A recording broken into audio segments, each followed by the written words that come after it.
ಲೋಕಸಭಾ ಚುನಾವಣಾ ಮಹಾ ಸಮರಕ್ಕೆ ಈಗಾಗಲೇ ದಿನಗಣನೆ ಆರಂಭವಾಗಿದೆ. ಇತ್ತ ಮೈಸೂರು ಕೊಡಗು ಲೋಕಸಭಾ ಕ್ಷೇತ್ರದಲ್ಲಿ ರಾಜಕೀಯ ಚಿತ್ರಣ ಇನ್ನೂ ಕಾವು ಪಡೆದುಕೊಂಡಂತೆ ಕಾಣುತ್ತಿಲ್ಲ. ಕಾರಣ ಕಾಂಗ್ರೆಸ್ ಹಾಗೂ ಜೆಡಿಎಸ್ ಮೈತ್ರಿ ಹಾಗೂ ಬಿಜೆಪಿ ಇನ್ನೂ ತನ್ನ ಅಭ್ಯರ್ಥಿಗಳನ್ನ ಘೋಷಿಸಿಲ್ಲ. ಈ ಹಿಂದೆ 2008ರಲ್ಲಿ ನಡೆದ ಕ್ಷೇತ್ರ ಪುನರ್ ವಿಂಗಡಣೆಯಿಂದ ಮೈಸೂರು ಕೊಡಗು ಲೋಕಸಭಾ ಕ್ಷೇತ್ರ ಉದಯವಾಗಿದ್ದು ಇದು 3ನೇ ಚುನಾವಣೆಯಾಗಿದೆ.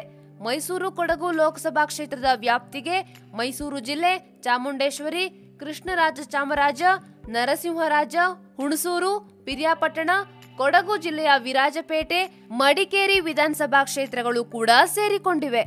ಮೈಸೂರು ಲೋಕಸಭಾ ಕ್ಷೇತ್ರದಿಂದ ಹಾಲಿ ಬಿಜೆಪಿ ಸಂಸದ ಪ್ರತಾಪ್ ಸಿಂಹ 16ನೇ ಲೋಕಸಭೆಯನ್ನ ಪ್ರತಿನಿಧಿಸಿದ್ದು ಅವರ ಅಧಿಕಾರಾವಧಿ ಜೂನ್ 3ಕ್ಕೆ ಅಂತ್ಯಗೊಳ್ಳಲಿದೆ. ಉನ್ನತ ಮೂಲಗಳ ಪ್ರಕಾರ ಬಿಜೆಪಿಯಿಂದ ಹಾಲಿ ಸಂಸದ ಪ್ರತಾಪ್ ಸಿಂಹ ಅವರೇ ಕಣಕ್ಕಿಳಿಯುವುದು ಬಹುತೇಕ ಖಚಿತವಾಗಿದೆ. ಆದರೆ ಬಿಜೆಪಿ ಅಧಿಕೃತವಾಗಿ ಹೆಸರನ್ನ ಇನ್ನೂ ಘೋಷಿಸಿಲ್ಲ. ಹಾಗೆಯೇ ಜೆಡಿಎಸ್ ಕಾಂಗ್ರೆಸ್ ಮೈತ್ರಿಯಲ್ಲಿ ಯಾರ ಮಡಿಲಿಗೆ ಕ್ಷೇತ್ರದ ಉಸ್ತುವಾರಿ ಬೀಳಲಿದೆ ಎಂಬುದು ಇನ್ನೂ ಅಂತಿಮಗೊಂಡಿಲ್ಲ. ಈಗಲೂ ಸಹ ಹಗ್ಗ ಜಗ್ಗಾಟ ನಡೆದಿದೆ.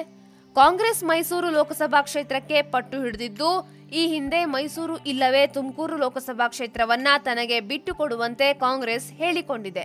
ಆದ್ರೆ ಮೈಸೂರು ಕೊಡಗು ಲೋಕಸಭಾ ಕ್ಷೇತ್ರಕ್ಕೆ ಸಿದ್ದರಾಮಯ್ಯ ಅವರು ಪಟ್ಟು ಹಿಡಿದಿದ್ರೆ ತುಮಕೂರು ಲೋಕಸಭಾ ಕ್ಷೇತ್ರಕ್ಕೆ ಉಪಮುಖ್ಯಮಂತ್ರಿ ಡಾಕ್ಟರ್ ಪರಮೇಶ್ವರ್ ಅವರು ಪಟ್ಟು ಹಿಡಿದಿದ್ದಾರೆ. ಹಾಲಿ ಸಂಸದರು ಇರುವ ಈ ಕ್ಷೇತ್ರವನ್ನ ಬಿಟ್ಟುಕೊಡೋದಿಲ್ಲ ಎಂದಾದ್ರೆ ಮೈಸೂರು ದಳದ ಪಾಲಾಗಲಿದೆ. ಕಾಂಗ್ರೆಸ್ಗೆ ಮೈಸೂರು ಕೊಡಗು ಕ್ಷೇತ್ರವಲ್ಲದೆ ಮಾಜಿ ಸಂಸದ ವಿಜಯ್ ಶಂಕರ್ ಅವರು ಅಭ್ಯರ್ಥಿಯಾಗುವ ಸಾಧ್ಯತೆಗಳು ಹೆಚ್ಚಿದೆ. ಇವರಿಗೆ ದೇವರಾಜ್ ಅರಸು ಅವರ ಮೊಮ್ಮಗ ಸೂರಜ್ ಹೆಗಡೆ ತೀವ್ರ ಪೈಪೋಟಿ ನೀಡುತ್ತಿದ್ದಾರೆ. ಸಮನ್ವಯ ಸಮಿತಿ ಅಧ್ಯಕ್ಷರೂ ಆದ ಸಿದ್ದರಾಮಯ್ಯ ಅವರು ವಿಜಯ್ ಶಂಕರ್ ಅವರ ಪರ ನಿಂತಿದ್ದಾರೆ.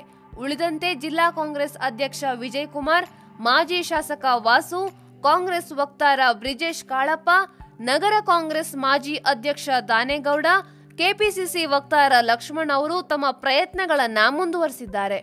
ಒಂದು ವೇಳೆ ಮೈಸೂರು ಕ್ಷೇತ್ರ ದಳಕ್ಕೆ ಒಲಿದ್ರೆ ಮಾಜಿ ಪ್ರಧಾನಿ ದೇವೇಗೌಡ ಅವರು ಸ್ಪರ್ಧಿಸುವ ಸಾಧ್ಯತೆ ಹೆಚ್ಚಿದೆ. ಈ ಕ್ಷೇತ್ರದಲ್ಲಿ ದಳದಿಂದ ಯಾರೂ ಆಕಾಂಕ್ಷಿಗಳಿಲ್ಲ. ಪ್ರಾರಂಭದಲ್ಲಿ ನಿಖಿಲ್ ಕುಮಾರಸ್ವಾಮಿ ಅವರ ಹೆಸರು ಕೇಳಿ ಬಂದಿತ್ತಾದರೂ ಅವರು ಮಂಡ್ಯದಿಂದ ಸ್ಪರ್ಧಿಸುವ ತೀರ್ಮಾನ ಮಾಡಿದ ಮೇಲೆ ದೇವೇಗೌಡರ ಹೆಸರು ಮಾತ್ರ ಕೇಳಿಬರ್ತಿದೆ. ದೆಹಲಿಯಲ್ಲಿ ಕಾಂಗ್ರೆಸ್ ಚುನಾವಣಾ ಸಮಿತಿ ಸಭೆ ನಡೆಯಿತಾದರೂ ಅಧಿಕೃತವಾಗಿ ಯಾವ ಹೆಸರನ್ನ ಪ್ರಕಟಿಸಿಲ್ಲ. ಬಿಜೆಪಿ ಕೂಡ ಅಧಿಕೃತವಾಗಿ ಅಭ್ಯರ್ಥಿಯನ್ನ ಘೋಷಿಸಿಲ್ಲ. ಮೈಸೂರು ಕೊಡಗು ಲೋಕಸಭಾ ಕ್ಷೇತ್ರದಲ್ಲಿ 8 ವಿಧಾನಸಭಾ ಕ್ಷೇತ್ರಗಳಲ್ಲಿ ದಳ 3 ಕ್ಷೇತ್ರಗಳಲ್ಲಿ, ಬಿಜೆಪಿ 4 ಕ್ಷೇತ್ರಗಳಲ್ಲಿ ಜಯ ಗಳಿಸಿದ್ರೆ ಕಾಂಗ್ರೆಸ್ 1 ಕ್ಷೇತ್ರದಲ್ಲಿ ಮಾತ್ರ ಜಯ ಸಾಧಿಸಿದೆ. ಇದನ್ನೇ ದಳ ಪ್ರತಿಪಾದಿಸುತ್ತಿದ್ದು ಮೈಸೂರು ಕ್ಷೇತ್ರವನ್ನ ತನಗೆ ಬಿಟ್ಟುಕೊಡುವಂತೆ ಕೇಳುತ್ತಿದೆ. ಕಳೆದ ಚುನಾವಣೆಯಲ್ಲಿ ಕಾಂಗ್ರೆಸ್ ಅಭ್ಯರ್ಥಿಯಾಗಿದ್ದ ವಿಶ್ವನಾಥ್ 2ನೇ ಸ್ಥಾನದಲ್ಲಿದ್ರೆ ದಳದಿಂದ ಸ್ಪರ್ಧಿಸಿದ್ದ ನ್ಯಾಯಮೂರ್ತಿ ಚಂದ್ರಶೇಖರಯ್ಯ 3ನೇ ಸ್ಥಾನದಲ್ಲಿದ್ರು.